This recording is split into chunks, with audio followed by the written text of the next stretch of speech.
Huskers fans making their feelings known. That was on the inside chalk to the right-handed hitting Pine. So the southpaw Walsh will have to try again. He fires his 79th pitch. Strike three called! So Karen, who had that huge swing in the third inning, Ty Bothwell was decent. 4 1/3, 4 hits, 3 runs, but all 3 came on the big swing by the power-hitting catcher. Burr delivers.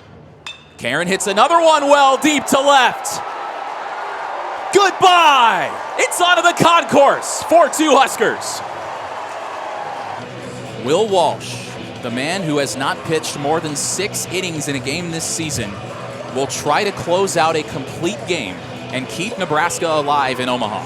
Bottom of the ninth, Huskers 4, Indiana 2. The Hoosiers, the designated road team in this game.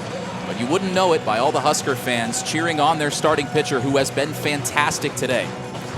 But his pitch count has eclipsed the century mark. He's had 100 pitches through 8 innings, allowing 2 runs on 5 hits, but Indiana has just 1 hit since the start of the 3rd inning. And Nick, something to watch for too, we talked about it earlier, Joey Brancheski's on deck, so that means Devin Taylor's out of this game. Indiana's best hitter would be due up 4th, but he's had a struggle. He struggled today at the plate. First pitch strike to Jason Oliver on pitch 101 from Walsh, a 70-mile-per-hour off-speed pitch.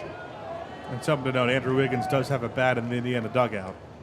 Pitch to Oliver, chopped on the ground, foul to the third base side. Walsh has made his living inducing weak contact early in counts, just 3 strikeouts today. 3 doubles in the first couple of innings for Indiana. It looked like he didn't know how long Walsh was going to go. He hit a walk and a hit by pitch, too. The 0-2 misses low. Josh Karen, the catcher for Nebraska, points his glove at Walsh as if to say, I like that pitch. His 4th strikeout of the day would bring the fans to their feet. Low and in, Oliver watches ball 2. And Walsh, the biggest thing, he does not struggle with command at all game long. He has 1 walk, 1 hit by pitch. We talked about those 2 came in the first 2 innings. Now the 2-2. Bounces ball 3, and you wonder how big of a leash Walsh is going to get. Nebraska stranded a pair in the top half of this inning. Indiana only trails by 2. If Oliver reaches, the tying run comes to the plate. Now the payoff. Swung on, lined into shallow right field. This is going to drop in for a base hit. Oliver rounds but stops his at first as Silva throws the ball in. And Oliver trying to pump up the Indiana third base dugout. Quiets the Nebraska fans. Oliver fought off an inside pitch. Now the tying run comes to the plate, represented by Joey Brancheski.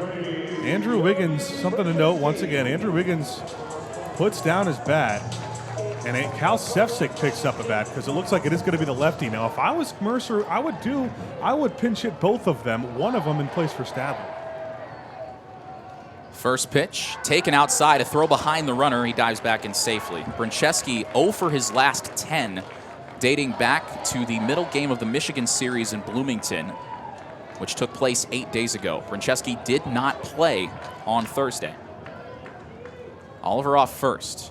Brancheski takes low and in, 1-1 the count. I just don't see a reason Jake Stadler would be hitting in this situation. Well, also, you don't really want, I would think, if this game goes to extras, you don't want a freshman, TJ Schuyler, catching in that big of a spot. Because Nebraska is a team that steals a lot of bases, and Schuyler obviously not experienced in these kinds of situations at the college level. Yeah, but you have to get to extras first is the biggest thing. And I just... Oliver off first, the 1-1. Taken high and away. We have seen Stadler pinch hit for a good amount this year in those spots. Walsh's pitch count now at 109. By far his longest outing this season. The 2-1. Misses outside, ball 3. Walsh has not gone longer than 6 innings this season, and the last time he did that was 2 months ago against North Dakota State at the end of March. Jeff Mercer stepped out of the Indiana dugout, called time, asked something to the umpires. Not sure what it was. Trying to clarify the count, maybe. It is 3-1. Oliver leads off first. Brancheski in the box represents the tying run. Outfielders shift towards the left field line. The 3-1. A strike. Not really sure what Brancheski was looking for there. It was middle in, something soft, but he watched it go. Now the count is full. Now Wiggins does have a bat. I think you have both of them in because you don't know if it's going to be a lefty or righty. Full count. The pitch. Swung on and missed.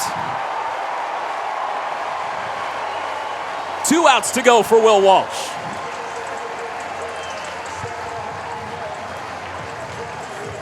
Jake Stadler comes to the plate next for Indiana. 1 away, Huskers up 2. Win this game, and you'll play Indiana again with a chance to move to the Big Ten championship. A double play would end it here. Third baseman Overbeek, even with the bag and on the third base grass, perhaps anticipating a bunt. Middle infield and double play depth. Stadler watches strike 1. I don't know if I'd really expect a bunt down 2 with 1 out here at the bottom of the ninth, but that is where Overbeek's playing. Oliver not a stolen base threat. Attempted just 1 all season. Stadler takes strike 2. And after back-to-back 3-ball counts to start the inning, Walsh is pounding the zone against Stadler. 2 quick strikes against the Indiana catcher, and the Husker fans come to their feet. Walsh delivers. Stadler hits it in the air, shallow right field and foul ground. Long run. Stokes, Columbus, and Evans all converge, but it drops 5 rows back. Stadler at the bottom of this Indiana lineup, batting just .277 entering this game. Hit it hard, but lined out to Riley Silva, the speedy center fielder, back in the 7th. Trying to keep Indiana alive. The pitch. Chopped on the ground to second, might be 2. Stokes to second for 1, and that's all they'll get. It was a low throw, and Stadler, even the catcher, was going to beat the relay to first, but now there's 2 away, and the pinch hitter for Indiana will be Andrew Wiggins. Cal Sefcik was the one standing on deck, and Wiggins does not have a ton of at-bats against lefties this year. A really interesting move. But Wiggins did have the start yesterday for Indiana, and now Nebraska's Will Holt is out asking something. Is he gonna ask for interference at second base? Well, we had a call in the Illinois-Iowa game 2 days ago in the late innings where it was a double play scenario. Kyle Huckstorf slides into second base. It was a very routine slide. Here's the umpire.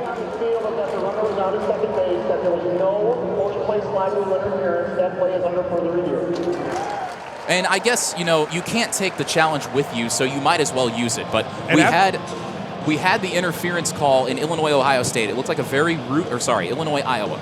A very routine slide into second base at the front end of a double play. And in that situation, the throw to first was low and up the line. A run would have scored, and Iowa would have then had the winning run on base. Instead, the umpires reviewed it, ruled it was interference, in one of the more polarizing calls in the Big Ten this season.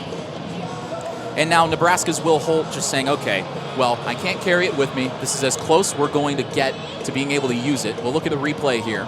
Oliver slides in. The throw is across the bag. I don't see anything there. Oliver almost slid so early that he didn't even stop at second base. He would have stopped before the bag. And of course, as the runner, you can slide, and Oliver wasn't out until very late, so he has every right to be there. But random things often happen when the Big Ten goes to replay review, and usually they aren't good for anybody. But the longer this replay review goes, you think there might be something here. I've said that and been wrong before. It feels like every call's been confirmed today, so that's this week in the Big Ten tournament with the replay. This is Nebraska's second challenge. They used their first one back in the second inning when Carter Matheson tagged up and advanced from second to third on a flyout. That call was confirmed. Matheson did not leave early.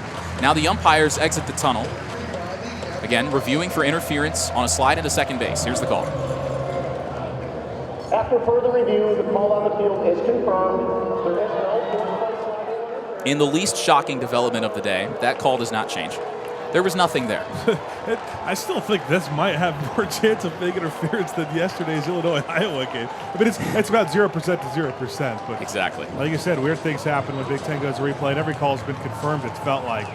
So it's going to be a lefty-on-lefty, Andrew Wiggins, another substitution to look at. Brandon Burkell is now running for Jake Stadler. So that's what I don't understand. They're willing to pin. They've showed they're willing to take Jake Stadler out of this game. Why does he hit? Because Stadler's been swinging it relatively well this week, but right now it's irrelevant because Andrew Wiggins, who got the start on Thursday against Ohio State with a right-hander on the mound, hits in perhaps the biggest moment of the tournament so far. And Jeff Mercer says no moment is too big for Andrew Wiggins, who watches the first pitch from Will Walsh miss low. Wiggins has not faced a lot of left-handed pitchers this season, but in a small sample size overall, he's been very good. Just 50 at-bats, 15 hits. And the 1-0 bounces to the plate. Pitch number 118 from Will Walsh makes the count 2-0. And he probably has second or third best raw power on this Indiana team up there with Taylor and Carter Matheson. Burkell off of first. Wiggins at the plate represents the tying run and watches a 2-0 strike. Nothing wrong with watching that pitch on a 2-0, but it's still overall. He has watched a lot of pitches go by down the middle of the zone this tournament. Walsh, the 2-1. Strike two. And Indiana down to its final strike. The Husker fans come to their feet. Walsh looking for his first complete game of the season and his longest outing in 2 months. He comes set. The lefty fires. Swung on and missed. Strike three. Nebraska stays alive.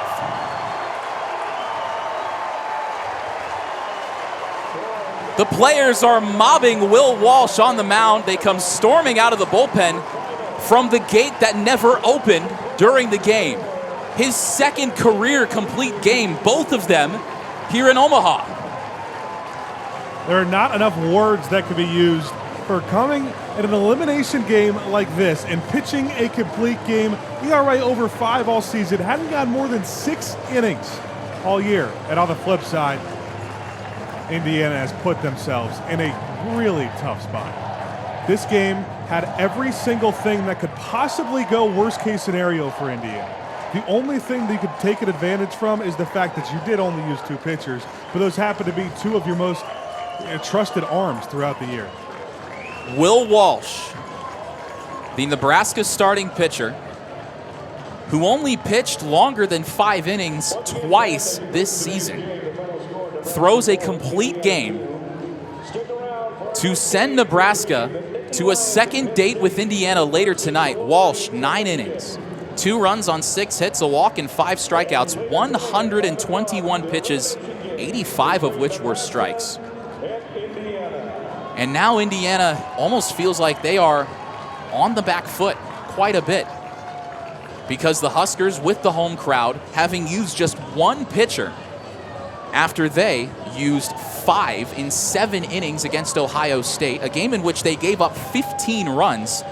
They will have their A-listers ready later tonight. Your final from Game 1 at Charles Schwab Field. Nebraska takes it over Indiana. 4 runs on 7 hits, 1 error. They left 7 runners on base. Indiana, 2 runs on 6 hits, no errors. They left 8 on base. The man of the hour on the offensive side for Nebraska, Josh Caron.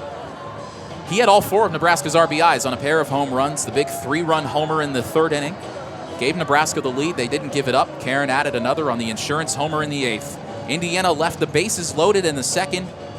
And that's all she wrote for now, but we will be back from Charles Schwab Field. We thank you for joining us. Indiana and Nebraska will play for a trip to the Big Ten Tournament Championship. You lose and you go home. Indiana loses and their season might be over. But we'll have to wait and see what happens. For Ben Haller, I'm Nick Rodecap. Thank you for joining us. We'll be back later on this evening. You've been listening to Indiana Baseball on WIUX, your home for Hoosier Sports.